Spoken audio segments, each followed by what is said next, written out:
ইসলাম কি জিনিস? আমরা অনেকে মনে করি ইসলাম হচ্ছে একটা ধর্মের নাম, যেখানে কিছু ইবাদত বন্দেগী থাকে। আমরা নামাজ পড়ি, আমরা রোজা রাখি, তাসবিহ তাহলিল করি, জিকির আজকার করি। এই ধরনের কিছু ইবাদতের সমষ্টির নাম হচ্ছে ইসলাম, এটা অনেকে আমরা মনে করি। কিন্তু আল্লাহ পাক সূরাতুল আলে ইমরানের মধ্যে বলেছেন, ইন্নাদ দীনা ইনদাল্লাহিল ইসলাম। আল্লাহর কাছে একমাত্র গ্রহণযোগ্য দিন হচ্ছে ইসলাম। ইসলামকে আল্লাহ পাক দিন বলেছেন। আমরা এটা অনুবাদ করেছি ধর্ম। ধর্ম অনেক হতে পারে, হিন্দু ধর্ম, বৌদ্ধ ধর্ম, খ্রিস্টানদের ধর্ম, ইহুদি ধর্ম, জায়ন ধর্ম, অথবা জৈন ধর্ম। অনেক ধর্ম আছে পৃথিবীতে। আল্লাহ পাক ইসলামকে ধর্ম বলেননি, বলেছেন দিন। দিনটা কি জিনিস? দিন হচ্ছে এমন একটা বিষয় যেখানে একজন মানুষের জীবনের প্রতিটা ক্ষেত্রের বাস্তবিক সমাধান থাকে। দিন হচ্ছে এমন একটা বিষয় যা একজন মানুষের জীবনের প্রতিটা সমস্যার সমাধান দেওয়ার জন্য যথেষ্ট। তার ইহকালীন কল্যাণ এবং পরকালীন মুক্তির পথ সুগম করবে। দিন হচ্ছে এমন একটা বিষয়ের নাম, মৌলিক বিষয়ের নাম, যা মানব জাতির ইহকালীন কল্যাণ করবে এবং পরকালীন মুক্তির ব্যবস্থা করবে। এগুলো সংজ্ঞা। আল্লাহ পাক বলছেন, আমার কাছে একমাত্র গ্রহণযোগ্য দিনের নাম হচ্ছে ইসলাম। ইসলামকে দিন বলা হয়েছে। জীবনের সব ক্ষেত্র বলতে কি বুঝি? আমার ইবাদত বন্দেগী, আমার নামাজ, আমার রোজা, আমার হজ, আমার যাকাত, আমার তাসবিহ তাহলিল, জিকির আজকার, আমার কেরাত, তেলাওয়াত, সবকিছু এগুলো ইবাদত বন্দেগী। কোরআন এবং সুন্নাহয় যত আদেশ আছে মানলাম, নিষেধগুলো বর্জন করলাম, রাসূলুল্লাহ সাল্লাল্লাহু আলাইহি ওয়াসাল্লামের সুন্নাহ অনুযায়ী জীবনযাপন করলাম। ইবাদতের ক্ষেত্রে এটাই যথেষ্ট না। এরপরে আমাদের একটা অর্থনৈতিক জীবন আছে না, যেখানে আমরা ব্যবসা বাণিজ্য করি, মুআমালাত করি, আমরা চাষবাস করি, আমরা যাকাত দেই, আমরা ওসর দেই, আমরা ফিতরা দেই। আমাদের একটা ইকোনমিক লাইফ আছে না? ইকোনমি তো বোঝেন, অর্থনীতি। অর্থনৈতিক হেদায়েত গুলো যদি একটা ধর্মের মধ্যে না থাকে তাহলে সেটা দিন না। এই অর্থনৈতিক হেদায়েত গুলো ইসলামের মধ্যে আছে। হিন্দু ধর্মে আছে, খ্রিস্টান ধর্মে আছে, বা জিউসদের ধর্মে আছে নাই। কিন্তু আল্লাহ রাব্বুল আলামিন কোরআন এবং সুন্নাহয় আমাদের অর্থনৈতিক সমস্ত হেদায়েত দিয়ে দিয়েছেন। কিভাবে আপনি ব্যবসা করবেন, কিভাবে আপনি আপনার ওসর দিবেন, আপনার যাকাত দিবেন, আপনার ইকোনমিক সিস্টেমটা কেমন করে চলবে, আল্লাহ পাক সেটা পুঙ্খানুপুঙ্খ ব্যাখ্যা করেছেন। আর একটা জীবন যার সামাজিক জীবন। আমাদের সামাজিক জীবন আছে না? সামাজিক ওঠা বসা, চলাফেরা, একের সাথে আরেকগুলো সম্পর্ক, হৃদ্যতা, ভালোবাসা, কিভাবে চলবো আমরা, সম্পত্তির বন্টন, পারিবারিক বন্ধন, সামাজিক বন্ধন, বন্ধু বান্ধবদের সাথে মেলামেশা, একটা সামাজিক সুন্নাহ আছে না? তো ইসলামের সামাজিক সুন্নাহ নাই, কোরআন এবং সুন্নাহর মধ্যে সামাজিকতা নাই। তো কোরআন এবং সুন্নাহ এমন একটা দিন, দিনের ভিত্তি, অর্থাৎ ইসলামের ভিত্তি, যেখানে সামাজিক হেদায়েতগুলো আপনি পাবেন পুঙ্খানুপুঙ্খ। কিভাবে আপনি মায়ের সাথে আচরণ করবেন, কিভাবে আপনি বাবার সাথে আচরণ করবেন, আপনার স্ত্রীর সাথে কেমন আচরণ করবেন, আপনার ছেলে মেয়েকে কেমন করে বড় করবেন, প্রতিবেশীর হক আপনি কিভাবে রক্ষা করবেন, আত্মীয় স্বজনের হক কেমন করে রক্ষা করবেন, এই সমস্ত বিষয় কি ইসলামের মধ্যে নাই? তো এটা হচ্ছে দ্বীনের আরেকটা অংশ। একটা ব্যক্তিগত জীবন, একটা ইবাদত বন্দেগীর জীবন, একটা অর্থনৈতিক জীবন, আবার এটা বললাম কি সামাজিক জীবন। আবার পারিবারিক জীবন আছে না? পরিবারের মধ্যে আমরা কি যাচ্ছাড়াই করতে পারি? নিঃসন্দেহে এখানে কোরআন সুন্নাহর হেদায়েত আছে। রাসূলুল্লাহ সাল্লাল্লাহু আলাইহি ওয়াসাল্লাম একজন নবী ছিলেন। তিনি কি পরিবারের পিতা ছিলেন না? তিনি তার স্ত্রীদের স্বামী ছিলেন না? তিনি সেখানে তার সুন্নাহ পালন করেননি? যেই মুহাম্মদ সাল্লাল্লাহু আলাইহি ওয়াসাল্লাম বদরের মাঠে যুদ্ধ করছেন, সেই নবী সাল্লাল্লাহু আলাইহি ওয়াসাল্লাম তার স্ত্রীর কোলে মাথা রেখে ঘুমান নাই? স্ত্রীর সাথে দৌড় প্রতিযোগিতা করেন নাই? করেন নাই? তিনি তার মায়ের হক, বাবার হক আদায় করেননি যখন তারা জীবিত ছিলেন?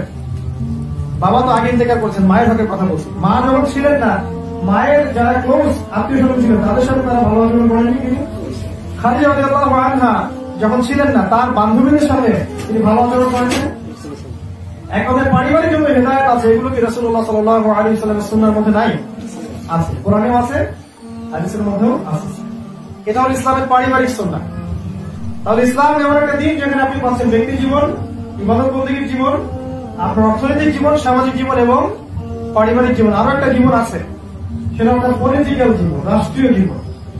রাসূল সাল্লাল্লাহু আলাইহি ওয়াসাল্লাম রাষ্ট্র পরিচালনা করেননি? তিনি বদর যুদ্ধ করেন নাই, উহুদ, খন্দক, খায়বার এসব যুদ্ধে তিনি অংশগ্রহণ করেন নাই। এক কথা তিনি যে আল্লাহর পথে জিহাদ ফি সাবিলিল্লাহ করেছেন, কি করেন নাই? নাকি এটা এখন বাদ? এটা কোরআনের মধ্যে নাই, বললে জঙ্গি হয়ে যাবো নাকি? সন্দেশ হয়ে গেছে না?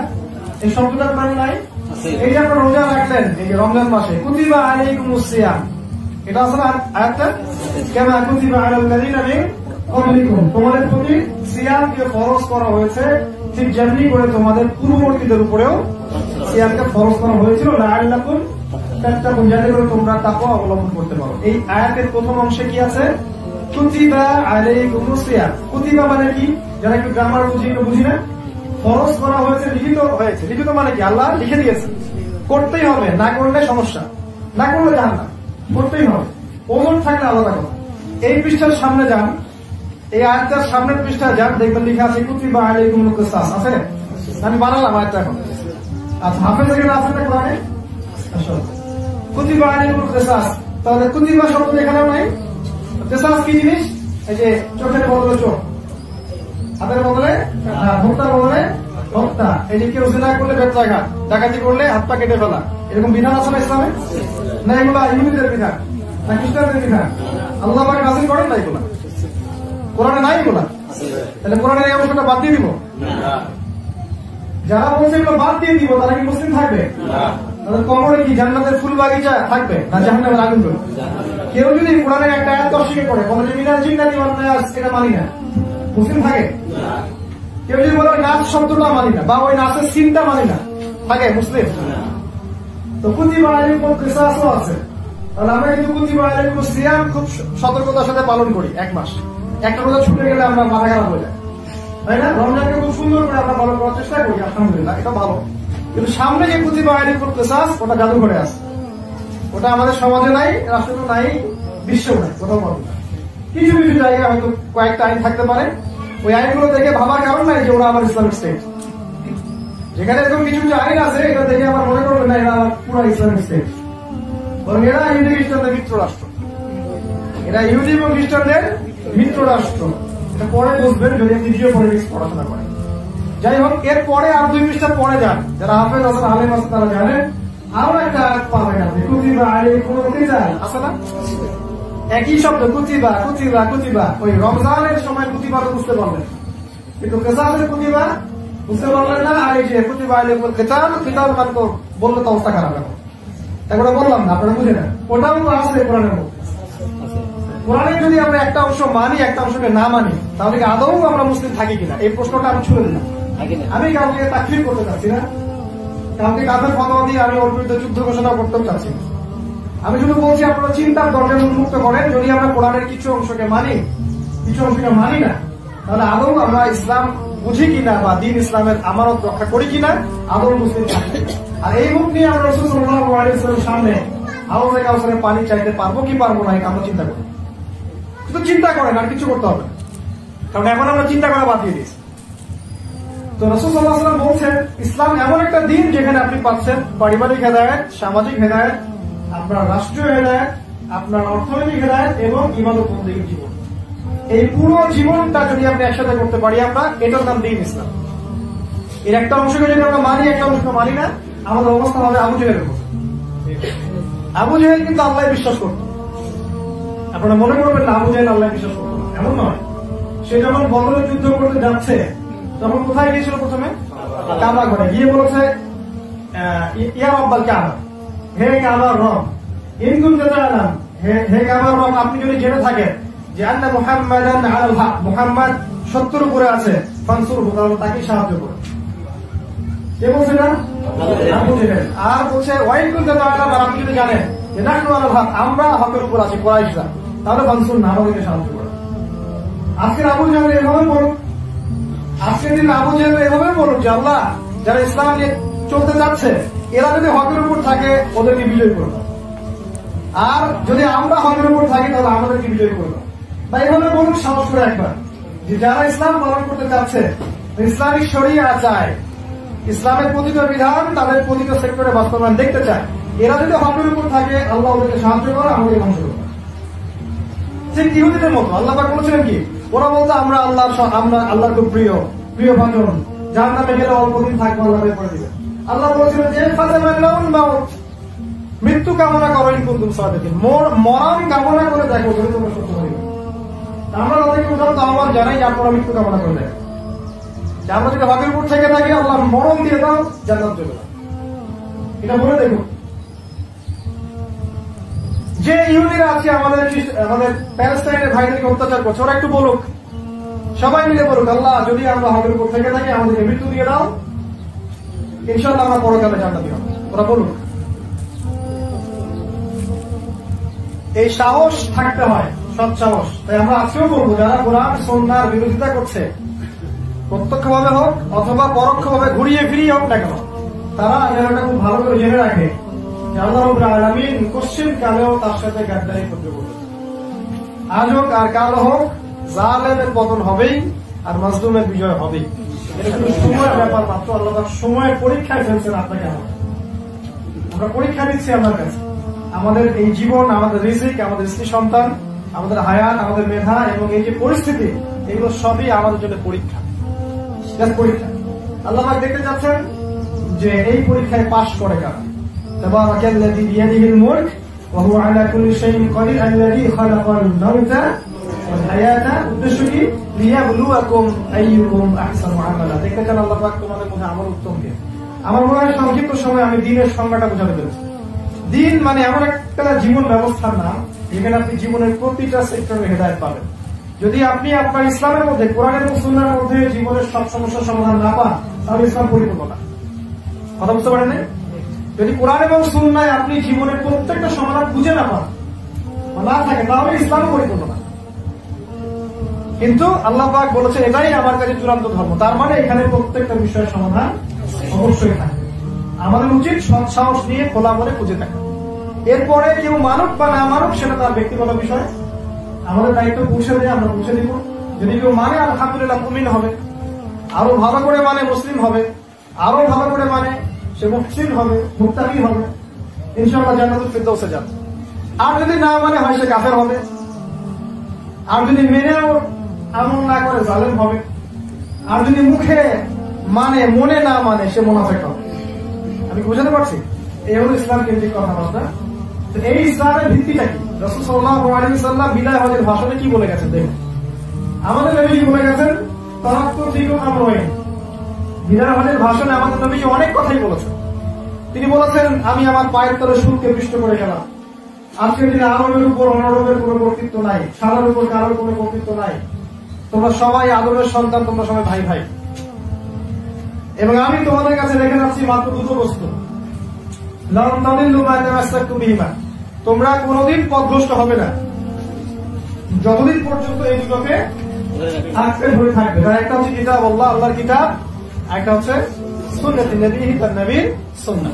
আল্লাহর কিতাব তোমরা বুঝি, আসলে আল্লাহর কিতাব কিতাবুল্লাহ আল কোরআন, আর রাসূলের সুন্নাহ সহিহ সুন্নাহ। সুন্নাহর মধ্যে অনেক কিছু কি ঢুকে গেছে, অনেক কিছু ভেজালও কিন্তু মানুষ ঢুকিয়েছে, ইসলামের নামে ঢুকিয়েছে। মানুষ ঢুকিয়েছে, কেউ পলিটিক্যাল স্বার্থে ঢুকিয়েছে, কেউ ইহুদি খ্রিস্টানদের চক্রান্তে ঢুকিয়েছে। কিন্তু আল্লাহ পাক তার ওহীকে সুরক্ষিত করেছেন। আল্লাহ পাক কি বলেছেন? ইন্না নাহনু নাযালনা যিকরা ওয়া ইন্না লাহু লাহাফিজুন। আমরাই এই জিকির কোরআন সুন্নাহ নাযিল করেছি, আমরাই এর হেফাজত করব। তাহলে টেনশন করার দরকার নাই যে এটা বিশুদ্ধ আছে কি নাই। কোরআনও বিশুদ্ধ আছে, সুন্নাহও বিশুদ্ধ আছে। একদল বের হয়েছে যারা শুধু কোরআন মানে হাদিস মানে। হাদিস কথাটা আসলে ভুল করে বলে ফেলছে। হাদিস কোরআন মানে হাদিস মানে বা সুন্নাহ মানে। আরেক দল বের হয়েছে হাদিস মানে আবার কোরআনের অনেক অংশ মানে। এরকম প্রান্তিকতায় যাওয়া যাবে না। কোরআন এবং সুন্নাহ হচ্ছে আমাদের ইসলামের ভিত্তি। আমাদের নবীজি এই দুটো বিষয় লিখে গেছেন। এখানে আসবে ইজমা কিয়াস। অনেকে বলবে ইজমা কিয়াস, ইজমার ভিত্তি আছে কোরআনে এবং সুন্নাহ, সমস্যা নেই। কিন্তু ইজমা হতে হবে কোরআন সুন্নাহর অনুকূলে, প্রতিকূলে না। একটা বিষয় কোরআন সুন্নাহর ভিতরে আছে, ইজমা করে আপনি প্রতিষ্ঠিত করতে পারেন। একটা বিষয় কোরআনেও নাই, সুন্নাহ নাই, ইজমা করে প্রতিষ্ঠা করা যাবে না। তখন সারা সবগুলো মানুষকে আল্লাহ পাক জাহান্নামে দিতে পারে। মনে করেন কোরআন এবং সুন্নাহে সুদ ভিত্তিক অর্থনৈতিক কোনো ভিত্তি নাই, আছে? এখন আমরা যদি ইজমা করি যে আমরা ইজমা করছি যে সুদের সাথে আপোষ করা যাবে, মানে সুদের ভালো অংশটুকু নিব, খারাপটাকে মনে, এরকম যদি একটা সিস্টেম চালু করি, এই ইজমার কোনো ভিত্তি থাকবে না। কেয়াসও আছে, কেয়াসের ভিত্তি নাই। কার অনেক বিষয় থাকবে কোরআন সুন্নাহয় যেগুলো আপনি সরাসরি পাবেন না, সরাসরি পাবেন না। এই যে আমি বলি কাগজের টাকা, কাগজের টাকা যে হালাল না হারাম আপনি কি সরাসরি পাবেন? ইলেকট্রনিক মানি যেটা আপনি এখন ইউজ করছেন, এটা হালাল না হারাম কোরআনে সরাসরি বলা আছে? হাদিসে সরাসরি বলা আছে? ইয়াবা খায় মানুষ, ইয়াবার কথা কি কোরআনে আছে? অনেক মাদকের কথা নাই, কিন্তু শুধু মদকের সংজ্ঞা পেয়ে আছে। এমন অনেক বিষয় আসবে এই সমসাময়িক বিষয়ে, এবং যতদিন যাবে এবং নতুন নতুন অনেক বিষয় আবির্ভাব হবে যেগুলো সরাসরি কোরআন এবং সুন্নাহয় কিন্তু বলা নাই। তখন কি করবেন? তখন কিয়াস করবে কারা? যে কেউ করবে? যারা আলেম ওলামা, ওলামায়ে কেরাম, যারা বিজ্ঞ পণ্ডিত স্কলার, তারা এগুলো নিয়ে ঘাটাঘাটি করবেন, ইজতিহাদ করবেন, কিয়াস করে তারা রেজাল্ট জানাবেন। তাদের কিয়াস ভুল হতে পারে, সঠিকও হতে পারে। তারা কিন্তু ভুল হলেও নেকি পাবে, সঠিক হলেও নেকি পাবে। এখন দেখা গেল একজন কিয়াস করলো বা একজন ইজতিহাদ করলো একটা বিষয়, সেটা একটা সময় পর্যন্ত মনে হলো ঠিক আছে, পরে একটা সময় আপনি প্রমাণ করতে পারলেন যে আসলে এটা ভুল ছিল, তখন কি ভুলের উপর থাকবেন না ঠিক করে নেবেন?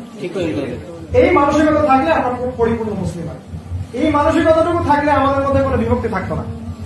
আমরা সবাই কিন্তু ভাই ভাই। নাকি আপনারা মনে করেন যে আমরা অন্যদের ভাই না? আমি অন্তত মনে করি না, আপনারা মনে করে বলতে পারেন।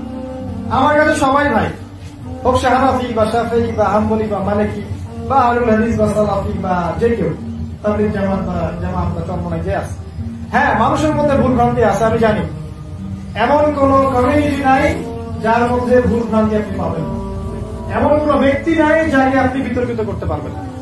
যদি আপনি চান যে এই ব্যক্তিকে আমি বিতর্কিত করবো, আপনি পারবেন, এটা সম্ভব। কারণ ভুলের মধ্যে কোনো ব্যক্তিও নাই, কোনো সংগঠন, কোনো দল নাই।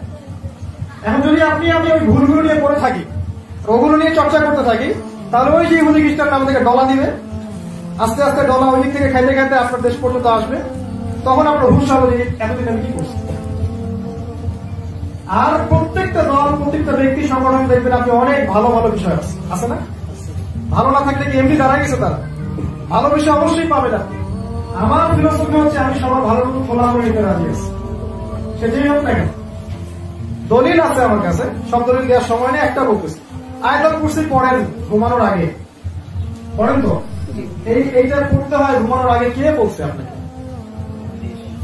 আবু হুরায়রা রাদিয়াল্লাহু আনহু কে এটা কে বলে গেছে? শয়তান বলে গেছে, ইবলিস। আমাদের নবীজি কি বলছেন? শয়তান বলছেন, ওটা নেওয়ার দরকার নেই। নবীজি বলছেন শয়তান, ও ছিল শয়তান, ইবলিস। ও বেশিরভাগ কথাই, প্রায় সব কথাই মিথ্যা বলে, কিন্তু এটা সে সত্য বলছে। এটা নবীর মানহাজ। তাই যে কোনো ভাই তার মধ্যে যে ভালোটুকু পাবো আমি নিয়েই করতে হবে, সমস্যা নেই। আর আমার মধ্যে খারাপই আছে, সবার মধ্যে খারাপই আছে। ওই খারাপি গুলোকে এখন খোলা মনে ছাড়তে হবে এই সময়, অন্তত এই সময়। কারণ এখন সারা বিশ্বে আমরা নির্যাতিত। যত বিভক্ত হবেন তত আপনার উপর, আমার উপর নির্যাতন আসবে। কালকে ওই সিরিয়ায়, তো পরের দিন আরাকানে, তারপর দেখবেন উইঘুরে, তারপর দেখবেন Afghanistan, Pakistan, Iraq, Iran, Lebanon, Syria, সব জায়গায় হয়েছে না এখন। কয়েকদিন পর দেখবেন আপনার ইন্ডিয়া থ্রু দিয়ে দিকেও চলে আসবে। আপনার ভারতেও দেখবেন শুরু হয়ে গেছে, আপনি দেখবেন বাংলাদেশে শুরু হয়ে গেছে, দেখবেন এই যে মালদ্বীপ, যত দেশ আছে সব জায়গায় দেখবেন তারা আপনাকে ভাগে ভাগে ভাগ করবে এবং নিঃশেষ করার চেষ্টা করবে। এটা হয়ে আসছে দীর্ঘ প্রায় 100 বছর থেকে। 100 বছর থেকে আমাদের খেলাফা নাই। 100 বছর আগে আমাদের খেলাফা ছিল, অ্যাটলিস্ট একটা খেলাফা শেল ছিল আর কি। তো ওই খেলাফাটাও যখন উঠে গেছে তখন আমরা এখন মিসকিন, এতিম। আমাদের কোনো স্টেট নাই, কোনো লজ নাই, কোনো জামা নাই, কোনো আমির নাই, কোনো ইমারা নাই, সবাই এতিম, বিচ্ছিন্ন। এই জন্য এদেরকে মারা খুব সহজ, আপনাকে আমাকে শেষ করা খুব সহজ। এখন এই অবস্থায় যদি আমরা এসে এই ছোট ছোট বিষয়গুলোকে নিয়ে বিভক্ত হতে থাকি, আর আমরা যদি এভাবে ভাগাভাগি করতে থাকি, উম্মাকে বিভক্ত করতে থাকি, তাহলে বিশ্বাস করেন আপনার ঘরেও কালকে বিপদ আসবে, তখন আপনি পাশে কাউকে পাবেন না। আমরা যেটা বলার চেষ্টা করি বিভিন্ন জায়গায় গিয়ে, যে আল্লাহর ওয়াস্তে আপোষ ইখতিলাফ গুলো ভুলে ঐক্যবদ্ধ হওয়ার চেষ্টা করেন। আপনি কখনো সবার মাঝে এক বিষয় আনতে পারবেন না, সবাই 100টা বিষয় একমত হবে না, কিছু কিছু বিষয় দ্বিমত থাকবে। সাহাবীদের মধ্যে ছিল না? সাহাবীদের মধ্যে অনেক সময় আকীদাগত ব্যাপারে বিভক্তি ছিল, আপনি কি জানেন? তাবেঈদের মধ্যে এই যে খারেজিরা, যাদের সাথে ভাই দাও, এখন তো আমরাও খারেজি, খারেজি যারা মুসলিমদের সাথে যুদ্ধ করেছে। খারেজিদের বৈশিষ্ট্যটা কি? ইয়াকতুলুনা আহলাল ইসলাম ওয়া ইয়াদউনা আহলাল আওসান। হাদিসটা ভালো করে পড়ে নিবেন, বুখারীতে আছে। খারেজিদের বৈশিষ্ট্য হচ্ছে তারা মুসলিমদেরকে হত্যা করবে এবং মূর্তি পূজারী মুশরিক যারা কাফের এদেরকে ছেড়ে দিবে। খারাজিরা ইয়াকতুলুনা আহলাল ইসলাম, তারা মুসলিমদেরকে হত্যা করবে। ওয়া ইয়াদউনা আহলাল আওসান, মূর্তি পূজারীদেরকে ছেড়ে দিবে। তা আমরা তো মুসলিমদেরকে হত্যা করে বেড়াচ্ছি না ভাই, দেশে দেশে এবং গ্রামে গ্রামে। যারা এই কাজ করছে ওদের বিরুদ্ধে এদের কোনো অ্যাকশন নাই, বরং যারা সবাইকে ইউনাইটেড করার চেষ্টা করে এদের আকীদার কথা ভুল করে। এই সময়টুকু আপনি উম্মার খেদমতে দেন, তা অনেক ভালো হবে, এইসব মানুষের পিছনে না লেগে। খাওয়ারিজদের বিরুদ্ধে যুদ্ধ করেছেন আলী রাদিয়াল্লাহু আনহু এবং ওই যে তার সাহাবারা, তারাও কিন্তু খারেজিদেরকে কাফের বলেনি, জানেন? তারা খারেজিদেরকে কাফের বলে নাই। তাকে জিজ্ঞাসা করা হচ্ছে, ইয়া আলী, আলী রাদিয়াল্লাহু আনহু জিজ্ঞাসা করা হচ্ছে, হে আলী, কিন্তু আলী বলেন খারেজি নাকি কাফের, যে আমরা যে ওদের বিরুদ্ধে অস্ত্র ধরেছি ওরা কি কাফের? আলী রাদিয়াল্লাহু আনহু বলছেন যে বাল ইয়াফিরুনা মিনাল কুফর, বরং তারা তো কুফরি থেকেই পালিয়ে বেড়াচ্ছে, তারা কাফের হবে কিনা? মানে কুফরিতে যেন না লিপ্ত হয় এই জন্যই তারা পালিয়ে বেড়াচ্ছে। চিন্তা করে দেখেন। কিন্তু তারপরেও আলী রাদিয়াল্লাহু আনহু তাদের বিরুদ্ধে যুদ্ধ করলেন, তাদেরকে নাহরওয়ানে যুদ্ধ করা হয়েছে, তাই না? ইতিহাস আপনারা জানেন। তারপরেও কিন্তু তারা খারেজিদেরকে কাফের বলেননি, আকীদাগত বিভক্তি। তো এরকম ছিল সাহাবায়ে কেরামের মানহাজ। আজকে আমরা সামান্য পান থেকে চুল খসলেই, মানে আপনার সাথে আমার 100টার মধ্যে 90টা বিষয় মিল আছে, এই 90টা বিষয়ে কোনো আলাপ নাই। দেখা গেছে 5টা-6টা বিষয় আপনার সাথে আমার দ্বিমত আছে, বা আমার মত একরকম আপনার মত আর একরকম, হতেই পারে না, স্বাভাবিক। ওই কয়টা বিষয় নিয়েই মাতামাতি অনলাইন অফলাইন সব চলছে। এতে করে কারা লাভবান হচ্ছে চিন্তা করছেন কি? লাভবানটা হচ্ছে কারা? লাভবান হচ্ছে মূলত ইহুদি খ্রিস্টান এবং আল্লাহর দ্বীনের বিরোধী শক্তি যারা আছে, যে কাফের, যে মুশরিক, মুনাফিক, এই তাগুতেরা সবাই লাভবান হচ্ছে। আগে আগে আমরা নিজেরা লড়াই করে শেষ হচ্ছি, আর এই জুলুমবাজ সব পার পেয়ে যাচ্ছে। আলটিমেটলি এটাই হচ্ছে। আমরা বলবো আমাদের হৃদয়ের চোখ আর বাইরের চোখটা খুলেন, জগৎটাকে দেখেন, ইসলামটাকে বোঝেন, সালাতে সচেষ্ট হন, কোরআন আঁকড়ে ধরেন, সুন্নাহ আঁকড়ে ধরেন, পরিবারটাকে ঠিক মতো গড়ে তোলেন, জামাত গড়ে তোলেন, একটা ইউনাইটেড কমিউনিটি গড়ে তোলেন। প্রয়োজন না, দরকার নাই যে এটার কোনো আলাদা নাম থাকতে হবে, একটা নতুন নাম দিতে হবে, এমন কিছু না। সবাই মিলে একটা হৃদ্যতা, ভালোবাসার বন্ধন তৈরি করেন, দেখবেন আগামী দিন যখন বিপদ আসবে আপনার পাশে আপনি ভাইতে পাবেন। আর আল্লাহ পাক তো দেখছেন সবকিছু, মানুষের চেষ্টা। যখন সময় আসবে আল্লাহই দেখবেন এখানে জামাত তৈরি করে দিবেন, তাদের মধ্য থেকে আমিরও আল্লাহ পাক বের করে দিবেন। আল্লাহ পাক দেখবেন তাদের শারীরিক শক্তির ব্যবস্থা করে দিবেন, অর্থনৈতিক শক্তির ব্যবস্থা করে দিবেন। আল্লাহ পাক দেখবেন দাওয়াত আরো বাড়িয়ে দিবেন, জিহাদের ক্ষেত্র আল্লাহ তৈরি করে দিবেন। দিন প্রতিষ্ঠা করার দায়িত্ব আল্লাহ পাকের। আল্লাহ পাক নিজেই দায়িত্ব নিয়েছেন, আল্লাহ পাকের দিনকে কায়েম করবেন। আমরা দিন বুঝলাম, আমরা ঐক্যের গুরুত্বটা বুঝলাম। আমি একটা পয়েন্ট বলে শেষ করছি, খুব লম্বা করবো না। সেটা হলো যে আল্লাহ রসুল যে বলে গেলেন যে কোরআন এবং সুন্নাহ আমাদের ইসলামের ভিত্তি, এর সাথে ইজমাকে আপনি পারবেন, দিতে পারবেন। এই কোরআন এবং সুন্নাহকে দিয়ে সাহাবায়ে কেরামের আমলটা দেখেন আর আমাদের আমলটা দেখেন। যে কোরআন এবং যে সুন্নাহ হাতে নিয়ে সাহাবায়ে কেরাম রাদিয়াল্লাহু তাআলা আনহুম এবং রাসূল সাল্লাল্লাহু আলাইহি ওয়াসাল্লাম পুরো মক্কায় জাযিরাতুল আরবে দ্বীন কায়েম করলেন, সেই কোরআন সেই সুন্নাহ আমাদের হাতে আছে না? আমরা কিন্তু আমাদের দ্বীনটাকে প্রতিষ্ঠা করতে পারছি না। পারছি কি? আমাদের ব্যক্তি জীবনেই পারছি না, পরিবারেই পারছি না, আর বিশ্বে প্রতিষ্ঠা করা তো অনেক দূরের কথা। তারা কি কোনো জাদু করেছিলেন? না। কি মানহাজটা ছিল? প্রথমে তারা গোপনে দাওয়াত দিয়েছিল, পরিবেশ পরিস্থিতি অনুকূলে ছিল না, গোপনে দাওয়াত দিয়েছিল। এবং গোপনে দাওয়াতের ক্ষেত্রে দেখবেন আবু বকর, ওসমান, এই ধরনের মানুষরা তৈরি হয়েছে। তালহা রাদিয়াল্লাহু তাআলা আনহুম, সাদ বিন আবি ওয়াক্কাস, আব্দুর রহমান বিন আউফ, বিলাল আল হাবাশী, আলী রাদিয়াল্লাহু আনহু, এরকম অনেক সাহাবী গোপন দাওয়াতে কিন্তু তৈরি হয়েছে। আমাদের দাওয়াতটা আছে এখন? দাওয়াতটা থেমে গেছে। আমরা যারা সহিহ দাবি করছি আমরাই দাওয়াত থামিয়ে দিয়েছি। যারা যাদেরকে অসহিহ মনে করছি তারা কিন্তু দাওয়াত ঠিকই দিচ্ছে। আপনাদের গ্রামে সুদী এনজিওর দাওয়াত নাই, কাদিয়ানীদের দাওয়াত নাই, শিয়াইজমের দাওয়াত নাই, খ্রিস্টান কনফার্ম হচ্ছে না, ওদের দাওয়াত থেমে আছে? থেমে আছে আমাদের দাওয়াত ভাইরা, আমাদের দাওয়াত থেমে গেছে।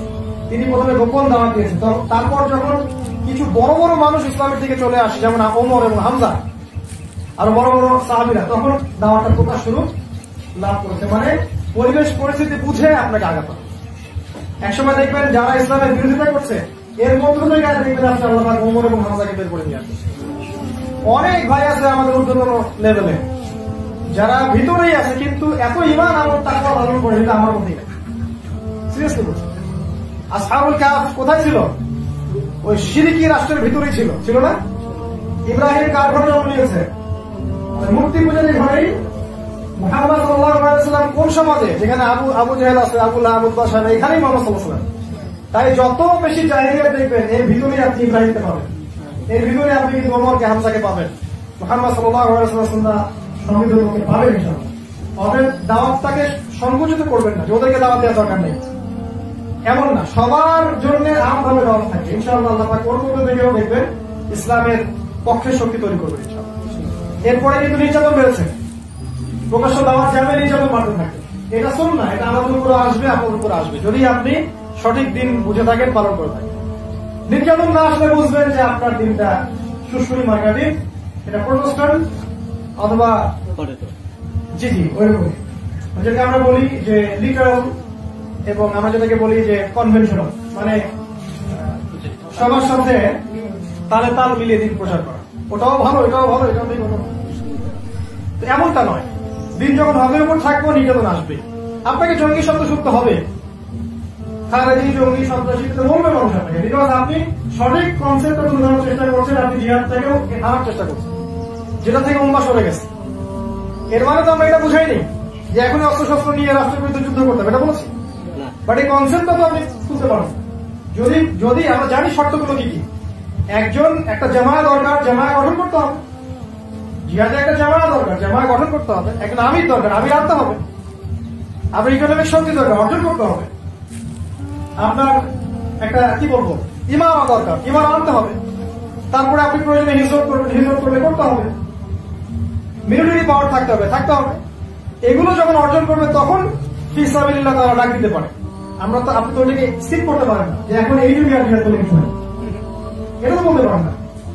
আপনি বলতে পারেন হ্যাঁ শর্তগুলো পূরণ করার পরে করতে হবে, ঠিক আছে, আমরা তো তাই বলছি।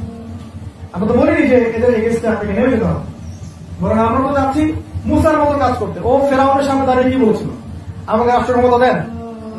সে দাঁড়িয়ে বলেছিল যে আমি তোমাকে নসিহত করছি আমার পক্ষ থেকে, তুমি কি পরিশুদ্ধ হবে কি? সূরা নাবার পরে নাজিয়াতের মধ্যে আছে। যদি ফেরাউন দ্বীন ইসলাম কবুল করত, তাহলে কি মুসা আলাইহিস সালাম ওখান থেকে চলে যেতেন? ফেরাউন কি ধ্বংস হতো? যদি নমরুদ ইসলাম কবুল করত, তাহলে কি সে ধ্বংস হতো? যদি আবু জেহেলকে রাসূল সাল্লাল্লাহু আলাইহি ওয়াসাল্লাম দাওয়াত দিয়েছিলেন, আবু জেহেলরা যদি মক্কা ইসলাম কবুল করে ফেলতো, তাহলে মুহাম্মদ সাল্লাল্লাহু আলাইহি ওয়াসাল্লাম কি রাষ্ট্রের মতো দখল করতেন? করতেন না, বরং তারাই থাকতো, তারাই ইসলামকে মেনে রাষ্ট্র চালাতো। ব্যাপারটা এরকম যে আমরা এই কনসেপ্টটাকে এড়িয়ে যেতে পারি না। আমরা দাওয়া দিব, জামা গঠন করার চেষ্টা করতে হবে, আমাকে ইকোনমিক বেস শক্ত করতে হবে। আমাদের কাজ হবে সব মহলে আমভাবে দাওয়াত প্রচার করা। পরিস্থিতি যখন অনুকূলে থাকবে তখন আপনি আপনার সিদ্ধান্ত নেবেন। আর একটা কথা, যদি একটা মুসলিম কান্ট্রির মধ্যে অমুসলিমরা, ইহুদি এবং খ্রিস্টান এবং মুসলিমরা আপনাকে আক্রমণ করে, আপনি কি ঘরে বসে থাকবেন? আমার তো মনে হয় যারা এখন এইসব কথাবার্তা বলছে তারা নিঃসন্দেহে ঘরে বসে থাকবে। তখনও তারা বলবে না না বের হওয়া যাবে না, যদি বের হও তাহলে জি ওইটাই। তো মনে করেন আল্লাহ না করুক বলছি আমি, কিন্তু আমি খুব ভালো করে রিয়েলাইজ করি যে মুসলিমদের উপরে এমন সময় আসতে যাচ্ছে। ওরা যদি ঘরে ঢুকে আপনাকে মারা শুরু করে, আপনি কি ঘরের উপর চুরি করে বসে থাকবেন? এই জায়গায় যদি কেউ তার সাধ্যমতো থেকে প্রতিরোধ করার চেষ্টা করে, সে কি সন্ত্রাসী হয়ে যাবে? যখন পাকিস্তানি সেনাবাহিনী আমাদেরকে স্টিম রোলার চালিয়েছিল আমাদের উপরে, আমাদের বাবার, আমাদের দাদারা যখন তাদের জানমাল নিয়ে বের হয়ে গেছিলেন, তারা কি সন্ত্রাসী ছিলেন? এই সমস্ত কথাটা কেন বুঝতে পারি না। এটা ক্ষেত্র আছে, আমরা জানি, ক্ষেত্র যখন আসবে তখন করবেন। আমরা তো বলিনি যে ক্ষেত্র তৈরি করেন, কিন্তু কনসেপ্টটাকে তো আপনি ডিনাই করতে পারবেন। রাসূল সাল্লাল্লাহু আলাইহি ওয়াসাল্লাম যখন দাওয়াত শুরু করলেন, নির্যাতন আসতে থাকলে এক পর্যায়ে তাকে হিজরত করতে হবে, তাই না? একবার আবিসিনিয়ায় সাহাবী থেকে পাঠালেন, তারপরে পাঠালেন তায়েফে, তিনি চলে গেলেন, তায়েফবাসী কবুল করলো না, তারপরে মদিনায়, 3 বার মদিনায় গিয়ে ইসলামিক রাষ্ট্র কায়েম হলো। তারপরে দেখলেন রাসূল সাল্লাল্লাহু আলাইহি ওয়াসাল্লাম একটা ইমারত গঠন করতে পারলেন, তিনি আমির হলেন, তিনি রাষ্ট্রনেতা, তিনি প্রেসিডেন্ট, তিনি সামরিক প্রশিক্ষণ দিলেন, কাফেলাগুলো আক্রমণ করা শুরু করলেন। এক পর্যায়ে বদরের যুদ্ধ হলো, তারপরে উহুদ, তারপর খন্দক, খায়বার হতে হতে এক পর্যায়ে হুদায়বিয়া সন্ধি, তারপরে দেখবেন আপনি মক্কা বিজয়। মাত্র কত বছরের ব্যবধান? হিজরতের পর কত বছর? 8 বছর, 10 বছর। এই 10 বছরে একটা ক্ষুদ্র জনগোষ্ঠী, যাদেরকে মক্কা থেকে তাড়িয়ে দেওয়া হয়েছিল, ওই ক্ষুদ্র জনগোষ্ঠী 8 বছরের মধ্যে আমার মক্কা বিজয়। ব্যাপারটা বোঝেন। মাত্র 8 বছরের মধ্যে ওই জনগোষ্ঠী যাদেরকে মক্কা থেকে তাড়িয়ে দেওয়া হয়েছে, ওই অল্প কিছু মানুষ তারা মদিনায় গিয়ে স্টেট কায়েম করে যেভাবে দিনের প্রচার করলেন, প্রসার করলেন, আল্লাহর পথে দাওয়াত দিলেন, জিহাদ করলেন, আবার মক্কা বিজয় করলেন। এই যে মক্কা বিজয় এবং দিন কায়েম, দিন কায়েমের পদ্ধতিটা বুঝতে পারলেন কিভাবে কি করলেন তারা? আমরা যদি বলি শুধু দাওয়াত হবে, এখানে তো আরো অনেক বিষয় জড়িত আছে। এখানে রাসূলুল্লাহ সাল্লাল্লাহু আলাইহি ওয়াসাল্লাম এখানে করেছেন, কোরআনের হক আদায় করেছেন, কোরআন পড়েছেন, পড়া শিখিয়েছেন, কোরআনের অর্থ বুঝেছেন, আদেশ মেনেছেন, নিষেধ বর্জন করেছেন, কোরআনের হুকুমগুলো বাস্তবায়ন করেছেন, প্রতিটা হুকুম তারা বাস্তবায়ন করেছেন। এরপরে গিয়ে ইসলাম বিজয় লাভ করেছে। তার আগ পর্যন্ত কিন্তু আমরা বিজয় লাভ করেছি আমরা আগে, কিন্তু ওই জাজিরাতুল আরবের মধ্যে আমরা কিন্তু আমাদের আধিপত্য বিস্তার করতে পারি না। আর আপনি দেখেন এই 8 বছর পরে কোন মুসলিমের গায়ে কেউ হাত দিতে পারে না, পারে? মক্কায় যে মুসলিমদেরকে মেরে কি করলো, বেলাল এবং আম্বার এদেরকে মেরে কি করলো কাফের মুশরিকরা। এই দেখেন 8 বছর পরে ওই মক্কায় কোন মুসলিম নারীর দিকে চোখ তুলে তাকানোর ক্ষমতা কারো নাই, কোন মুসলিম ভাইয়ের গায়ে হাত তোলার ক্ষমতা কারো নাই। ইসলামের একটা ব্যক্তি বলতে পারবে না আমি যাকাত দিব না, বলতে পারতো? কেউ বলতে পারতো না যে আমি আল্লাহর হুকুম মানি না, কেউ নবীকে গালি দিতে পারতো না, কেউ পর্দা ছাড়া বের হতে পারতো না, কেউ ইসলামিক লয়ের বাইরে যেতে পারতো না, সালাত পড়বো না এটা বলতে পারতো না। তাহলে এই যে 8 বছর 10 বছরের পরে যে এই আমূল পরিবর্তন, এটা কি ভাই ঘরে চুরি পড়ে বসে থাকার ফল?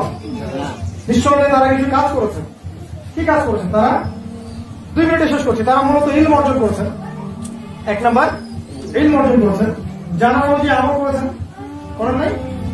জানা অনুযায়ী আমল করেছেন। তাদের পরিবারটা ছিল আদর্শ পরিবার, তাই না? রিজিকটা ছিল হালাল, হারাম ছিল হালাল রিজিক।